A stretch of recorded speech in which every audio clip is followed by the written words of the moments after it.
If you're watching this, I assume you've probably heard of the website Goodreads. You might even have an account there, where you log all the books you've read, are reading, or want to read. You might have a favourite book, or an author that you love so much that you've decided to upload a favourite quote of yours for others to enjoy. Here's a fairly popular example from Homer's Odyssey, a poem beloved by classicists and Christopher Nolan alike. Sing in me, muse, and through me tell the story of that man, skilled in all ways of contending, the wanderer, harried for years on end. If you know anything about the Odyssey, you will know that that man, skilled in all ways of contending, is the titular Odysseus, a hero of the Trojan War who is currently taking the long way round on his way home to Ithaca. You may also know that the Odyssey was originally written in ancient Greek, whereas this quote is not. However, it doesn't have a credited translator, so presumably Homer was fully literate in modern English, in addition to being fully blind. Here's another example, this one from Sappho. May I write words more naked than flesh, stronger than bone, more resilient than sinew, sensitive than nerve. Now, if you know anything about Sappho, you might know that her work is mostly fragmentary. Only one of her poems has survived into the present day fully intact. You might then look at this quote and think, well, either this is a whole fragment in and of itself, or the translator, once again left uncredited, has tried to fill in the gaps and make these lines more readable, indeed, more poetic, in English.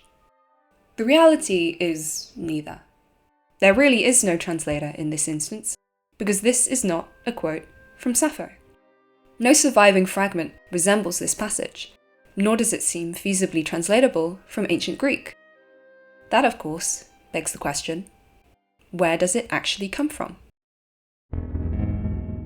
Now, on one hand, this blatant misattribution definitely says something about the site administrators and fact-checkers over at Goodreads. It is also a very pithy example of how easily misinformation can spread online. But on the other hand, you can't really blame the people on Goodreads, or on Twitter, or the not inconsequential number of published academics for treating this quote like the real deal. It actually comes from a book called Dictee by Theresa a Korean-American artist, filmmaker, and writer. And in Dictee, it appears like this. It's presented as an epigraph, a short quotation at the beginning of a book which typically evokes the intended themes or focus of what follows.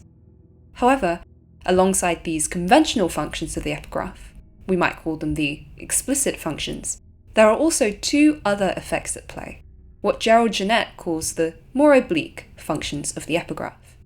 The first focuses more on the author of the quote than the quote itself, creating a sense of personal indebtedness and connection.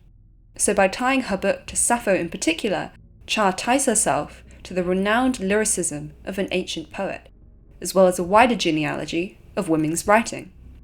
The second function, according to Genette, is the epigraph effect, a signal intended as a sign of culture, a password of intellectuality. In other words, the mere presence of an epigraph sets up expectations that this author knows their stuff. By positioning themselves within a specific literary tradition, they signal to the reader their own intelligence and deservedness, and thus make us trust in their judgment.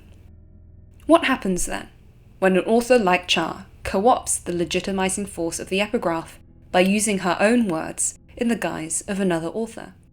Well, for one, it reveals how much we expect the easy trustworthiness of published books, but given that Sappho is a particularly ancient author, there's something else going on as well. Beyond being incredibly famous in her own right, Sappho falls under the lofty category of classics.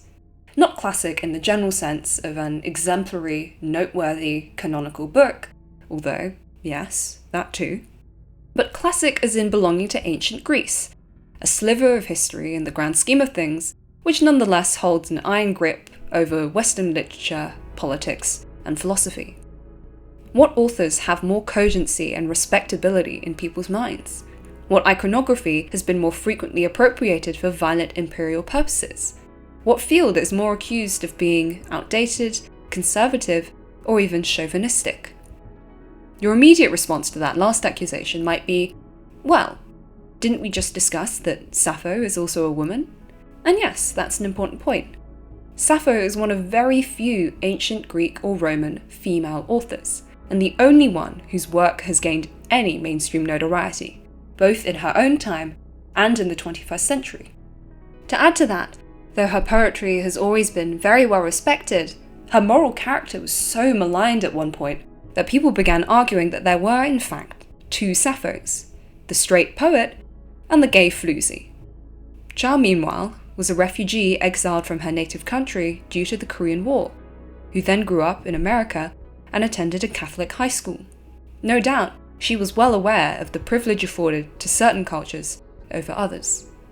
Neither Cha nor her work would exist without the influence of her family history, her upbringing, or, most pertinent to this video, the ancient Greek and Latin she was taught at school. However, her existence was also defined by exclusion and limitation. Due to the Japanese occupation of Korea in the early 20th century, her parents grew up during a time when the Korean language was being forcibly suppressed. Then her family emigrated to the US, and she became multilingual at the expense of her native language. In Dictee, an ambiguous narrator says, "I speak in another tongue now, a second tongue, a foreign tongue." And in an artist's statement Cha wrote describing her own work, she explains that, since having been forced to learn foreign languages more consciously at a later age, there has existed a different perception and orientation toward language. Certain areas that continue to hold interest for me are processes such as changing the syntax, isolation, removing from context, repetition, and reduction to minimal units.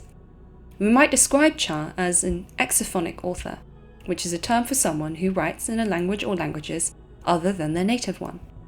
In her case specifically, she writes in foreign languages not out of free choice or desire, but necessity, being forced by a series of oppressive systems and events.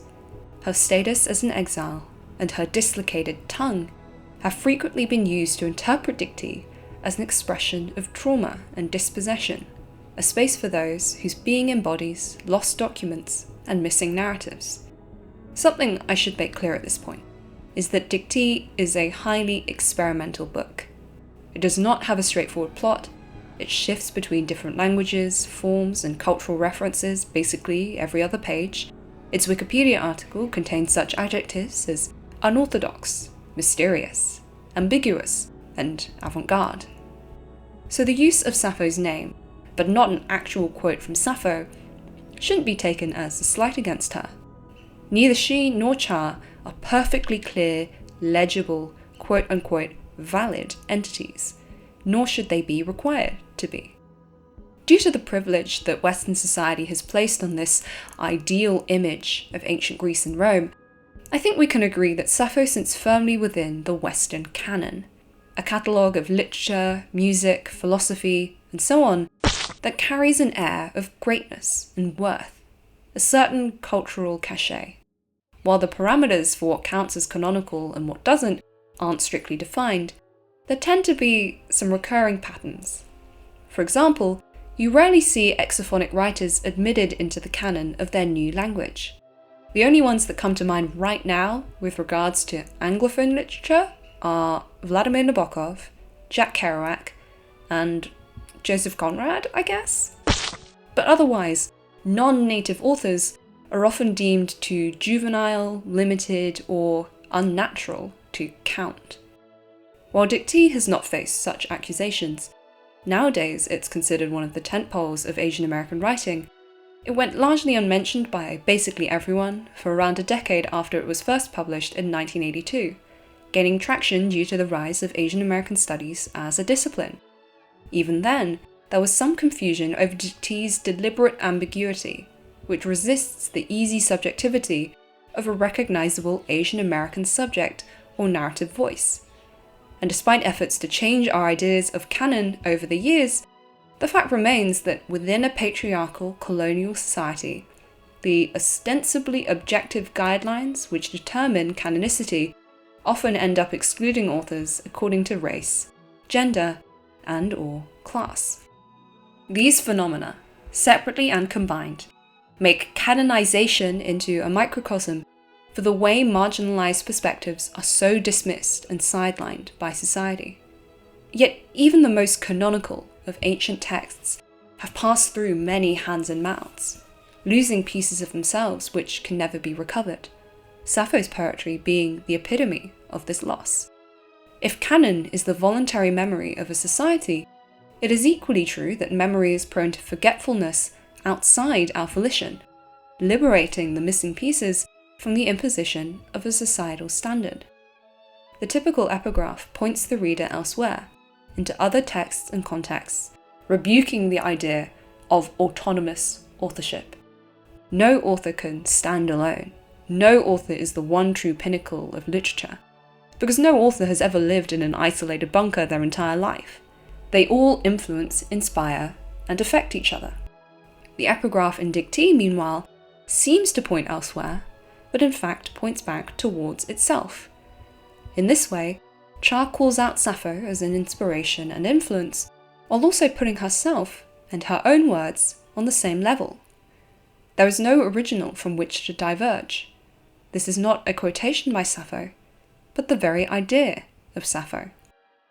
According to Kyung Kim Richards, Cha's family friend and the translator for the Korean edition of Dictee, Cha actually believed that she received, by spiritual possession, the voice of the poet Sappho, in which case the epigraph becomes an act of channeling and invocation, revival and progression, calling Sappho out of the unchanging past into an enriching present. It's not as if she's written something entirely different from Sappho's actual poetry, either. Her epigraph seems entirely plausible in its style and subject matter. In fact, it bears great resemblance to one fragment in particular. This is fragment 31, a fairly substantial surviving piece of Sappho's work. It opens with the poet comparing a man to a god for his ability to keep up a conversation with the woman that she herself desperately loves. She goes on to describe how her body reacts upon seeing this woman. She gets hot, her sight goes dark, her ears start ringing. She sweats, she trembles. It almost feels like she is on the brink of death. Let's take a closer look at lines 8 to 9 in comparison with the lines from Dictee. In fragment 31, Sappho states that with just a glance at her beloved, no speaking is left in me, and her tongue breaks. So where Sappho has suffered a breakdown in language and the inability to speak, Cha has turned that breakdown on its head, offering an assertion of strength, resilience, and unreservedness. Even if we were to disregard this connection entirely, the epigraph still resists any attempt at closure. Though it's unlikely that Sappho ever wrote a poem including these lines, the possibility can never be disproved.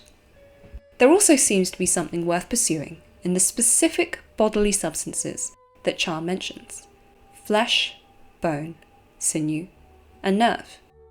The scholar Paul G. Johnston has identified a potential allusion here as well, although not to Sappho. He points to a moment in Homer's Odyssey, specifically Book 11, Odysseus' journey to the underworld, or Calabasas, and his meeting with the ghost of his mother, Anticlea. He asks how she died. She says that she died from yearning and sadness, waiting for her son to return home from war. He attempts to embrace her 3 times. Each time, he fails. He then asks her why they cannot embrace, and she tells him that when someone dies, the sinews no longer bind flesh and bone, and the spirit flees. In other words, the loss of flesh, bone, and sinew is a marker of death, as the spirit is released into the ether with nothing to contain it. But Cha doesn't lack these substances. She wants to be more than them, to leave words that will outlast human mortality and containment. She also wants her words to be more naked than flesh, sensitive than nerve. And what better way to do that than to shed the trappings of a singular body or text? So the absence of one true original behind the epigraph is not a state of sheer oblivion, but also one of potential, allowing several texts to be gathered into one invention, a singular may I, composed of fragments from other authors. But if Cha indeed took inspiration from these two poets in particular, then it is still significant that she chose to attribute these lines to Sappho rather than Homer. This question becomes even more interesting if we turn just a few pages further into the book. Here, on page 7, we can see the following lines. O Muse, tell me the story of all these things. O Goddess, daughter of Zeus, beginning wherever you wish, tell even us. On their own, these lines look fairly innocuous. Maybe Cha is making a play on ancient Greek poetry. Addressing the muse at the start of your work was a common trope, especially in the genre of epic. Here it is in the Iliad, the Aeneid, the Metamorphoses, and, as we saw at the start of the video, the Odyssey. That version was translated by Robert Fitzgerald, for the record. Here's another version, translated by Ennis Rees. As you can see, page 7 of Dictee actually contains an unattributed quote from the Odyssey. It's been pieced together from the first and 10th lines of the poem in a way that carefully avoids any identifiable features. Most notably, the first line includes, O Muse, tell me the story, but not of that versatile man, nor the details of his long, long journey after the fall of Troy. Odysseus' absence is matched by the absence of Homer, a largely unfragmented poet whose text has been deliberately fragmented. Again, no one could really be blamed for overlooking this quote's origins, not when its appearance is so deliberately misleading. Indeed, in refusing to name the poet, Cha has successfully performed an act of erasure and proved just how fragile the processes of historical memory can be. The erasure of Homer's voice frames these lines as if Cha herself is addressing the goddess, daughter of Zeus, and asking her to tell even us. She repeats the same relationship of inheritance and esteem as she did with Sappho, supplanting the male-centric inclinations of classics and canon by uplifting female artists and artistic patrons. A few pages later, however, the quote is repeated and reduced even further. Tell me the story of all these things, beginning wherever you wish, tell even us. Both muse and goddess have been removed, bringing their addresses to a more intimate but also unknowable level by leaving only the pronouns me, you, and us. The already open spaces of all and wherever you wish become more susceptible to multiple interpretations, the notion of beginning even more distant from its original context. When authors nowadays put their spin on Greek and Roman myth, they tend to follow a similar pattern. I'm not just talking about the recent spate of feminist retellings, which is starting to become more of an infestation than a trend, but they do make for a good example of what I'm talking about. As a general rule, authors that explicitly play on other books, using the same characters, plot points, and so on, do so because they want to add something new. Books such as Julia, Lady Macbeth, or the recent Pulitzer Prize-winning James seek to offer an alternative perspective of the events that occurred in 1984, Macbeth, and the Adventures of Huckleberry Finn, thereby expanding our view of the books they take inspiration from in ways that we've never considered before. The same is true for many mythological retellings, feminist or not. An inadvertent consequence of this kind of move is that the new work can sometimes be perceived as an appendix to an already existing work. It may be subversive, but only because there is something already there to build upon and subvert. Dictee demonstrates how taking away context can be equally meaningful and productive. So, what's the point? Why all this deliberate obscurity and obfuscation right from the jump? How can we be so sure that Cha has chopped up and papered over these authors for some vague point about literary privilege? Why does she begin her book with a fake Sappho quote? I'm afraid I've just presented you with another trick question. While this Sappho quote is Dictee's epigraph, it is not the very first page. Neither is the title page, the copyright page, or even the dedication, though that is also important. The very first thing you see when you open the front cover of the book is this image. This is a photo of a Korean inscription. If you know how to read Korean, this should be no problem. The grainy resolution and the black and white could make it tricky to decipher at first, but once you fully recognize the characters, they form fully understandable phrases. If you don't know how to read Korean, you're out of luck. Either get out Google Translate, or sit with the fact that you cannot understand. Even then, whether you can read Korean or not, you must confront the total lack of context for the inscription. Where did it come from? Who wrote it? When did they write it? And most importantly, why? The inscription itself translates to, "Mother, I miss you, I'm hungry, I want to go home." It purportedly comes from Hashima Island, also known as Gyeonghamto, Gongkanjima, or Battleship Island. For about a century, this island was a coal mining facility, and starting around the 1930s, it became a hotbed for brutality, where Korean civilians and Chinese prisoners endured forced labour as miners under the Japanese occupation. The authenticity of this inscription has been highly contested.